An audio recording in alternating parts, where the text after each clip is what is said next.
చిత్తూరు జిల్లాను పెద్దిరెడ్డి కుటుంబం గుప్పెట్లో పెట్టుకుని నియంతలా వ్యవహరించారని పొంగనూరు టీడీపీ ఇన్ఛార్జ్ రామచంద్రరెడ్డి ఆరోపించారు. నిన్నటి వరకు బీజేపీని రాష్ట్రంలో ఇండియా కూటమిని తీవ్రంగా విమర్శించిన మిథున్ రెడ్డి పార్లమెంట్లో బీజేపీకి ఎలా మద్దతు పలికారంటూ ప్రశ్నించారు.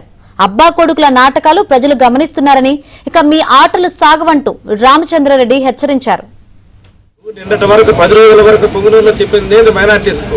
ఈ రోజు నువ్వు ఈ మాట కట్టుబడకుండా అంత దారుణంగా పచ్చి అబద్ధాలు చెప్పి ఇక్కడ నిన్ను నమ్మి ఈ చైర్మన్లోతేనేమి కౌన్సిలర్లోతేనేమి నాయకులతో ఓట్లు వేసిన వాళ్ళను నచ్చింట ముంచేసి ఈ రోజు నువ్వు ఢిల్లీలో మాట మార్చినావు అంటే నువ్వు ఎక్కడ పెద్ద మనిషి అని చెప్తాను.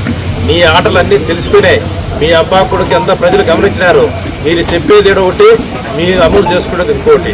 ఎక్కడ చూసినా మీ అక్రమాలు అవసరాల మీద త్వరలోనే అన్నీ కూడా చట్టాలు ఇప్పుతారు. మీ అన్ని పరిస్థితులు బయటపడతాయి.